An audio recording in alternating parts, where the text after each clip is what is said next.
Now to one of those candidates marking a historic first last night, Wes Moore, who will be the first black governor of the state of Maryland. Governor-elect Moore. That has a certain ring to it, doesn't it? It sounds great. It sounds great, and it's wonderful seeing you, Lizzie. Thank you. How are you feeling? We're feeling wonderful, but also just feeling very humbled.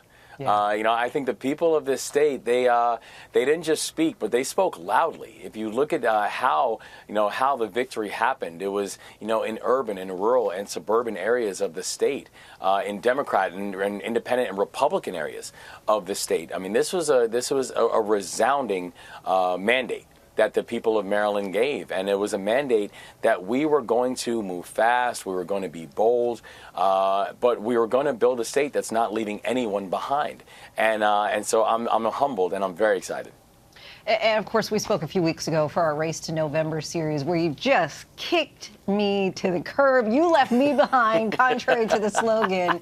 But I asked you then if there was a certain weight to being elected the first black governor of your state, only the third elected black governor in the country. Now that that's actually your reality, have you had a chance to process it? I'm sure you haven't even had much sleep.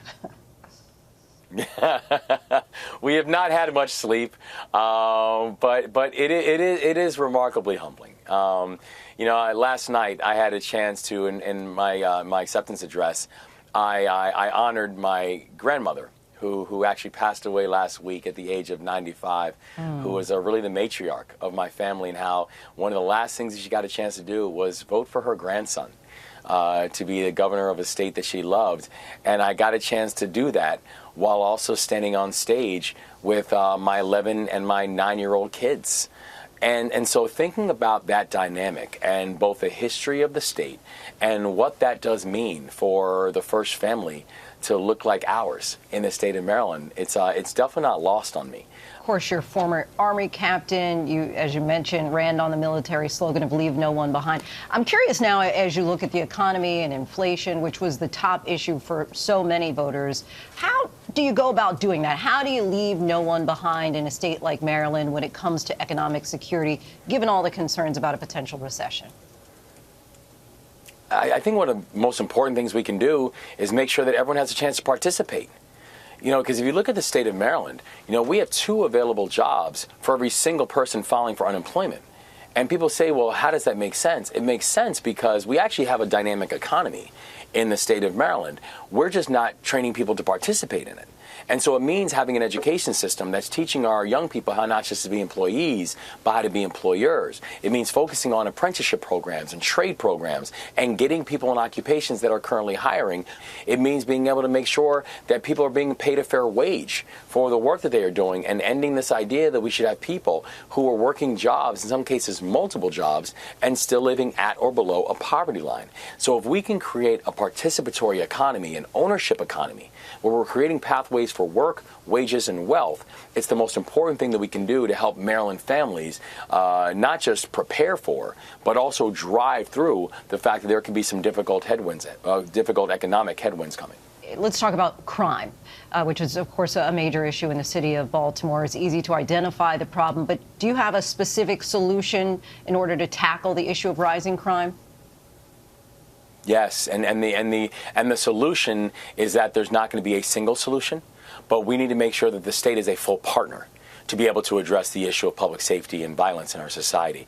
And being a full partner means things like fixing a parole and probation system that continues to allow violent offenders in our streets and in our neighborhoods. That we have to fix the Department of Parole and Probation and make sure that it's fully staffed and funded so we can get these violent offenders off of our streets. It means working with our federal partners to make sure we're getting these illegal guns out of our neighborhoods.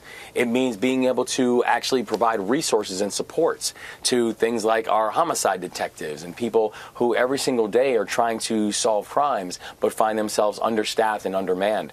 And it means being able to utilize state resources to be able to address the root causes of crime that we continue to see in our society. Because while there is a very important role that law enforcement is going to play in this conversation, we are not going to arrest or militarize our way out of this. We have got to figure out ways of dealing with the root causes of crime and public safety and public safety issues and violence that we see in our our society and to be able to address it in a holistic way. And lastly, a question about just the overall state of our democracy. We've heard so many times, democracy was on the ballot last night. You defeated an election denier who the incumbent Republican governor had called a QAnon whack job. But many election deniers are still heading to new positions of power or holding on to their seats in Congress despite denying the 2020 results. Do you see that as a real ongoing threat, or could this possibly be just a temporary blip in our politics of the moment in the wake of the Trump presidency? No, I think that this MAGA movement is very much a real ongoing threat, and we need to push back against this. The idea that somehow a political party corners patriotism or owns patriotism is something that we have to push back against, and it's something that we did forcefully in our campaign, and I won't stop. I won't stop. I won't stop, and I will not allow for a group whose definition of patriotism is trying to take down democracy, or a group who claims patriotism when their definition of it is storming the Capitol. I will not allow that, because I've seen patriotism. I've seen it with my own family.